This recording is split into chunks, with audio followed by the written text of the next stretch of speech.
Donc les différents types d'objectifs en formation. Donc nous avons tout d'abord un premier objectif que l'on nomme l'objectif de changement. Cet objectif de changement, c'est celui que le commanditaire ou l'entreprise, peu importe comment on le nomme, va poursuivre comme objectif dans son entreprise, c'est-à-dire quel changement il veut apporter en faisant sa demande de formation. Donc c'est donc l'objectif de changement. Ensuite, on va avoir l'objectif de formation. L'objectif de formation, il va découler de l'objectif de changement.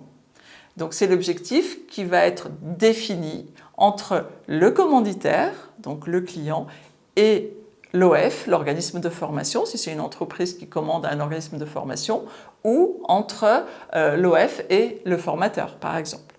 Donc cet objectif-là,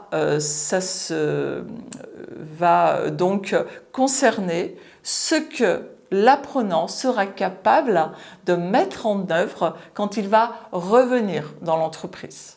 D'accord ? Donc c'est ce qu'on appelle l'objectif de formation. Ensuite, l'objectif pédagogique, donc il va être celui qui va en fait beaucoup vous intéresser en tant que formateur, puisque ce sera vous qui allez normalement le fixer, ou votre OF, votre organisme de formation pour lequel peut-être vous travaillerez, qui va vous le fixer.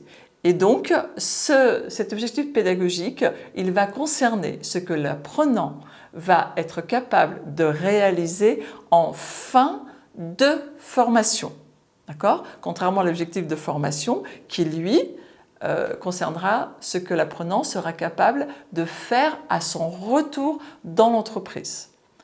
Donc l'objectif pédagogique, lui, en fait, c'est « je serai capable de faire telle chose à l'issue de cette formation ». Ensuite, on va avoir l'objectif intermédiaire que l'on va pouvoir aussi appeler, parfois on le trouve sous le nom d'objectif opérationnel ou sous-objectif. Donc il est fixé par le formateur et cela correspond aux différentes étapes que l'apprenant va devoir franchir pour atteindre l'objectif pédagogique. Donc on verra ça plus tard quand on parlera de scénario pédagogique, vous verrez qu'on verra ces sous-objectifs et ces objectifs opérationnels.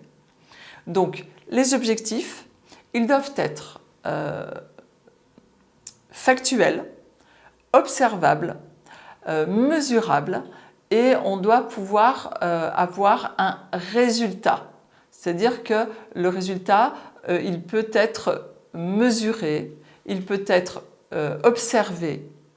Donc les objectifs sont la description des résultats que le formateur et l'apprenant souhaitent atteindre.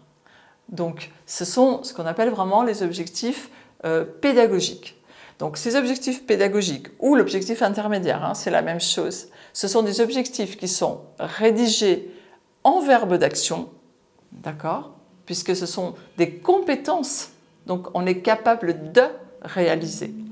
Donc ils commencent tous par un verbe d'action qui vont s'appuyer sur la taxonomie de Bloom que nous verrons dans un autre chapitre, et ils indiquent ce que l'apprenant saura faire à la suite de la formation.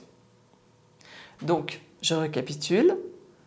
Objectif de changement fixé par le commanditaire.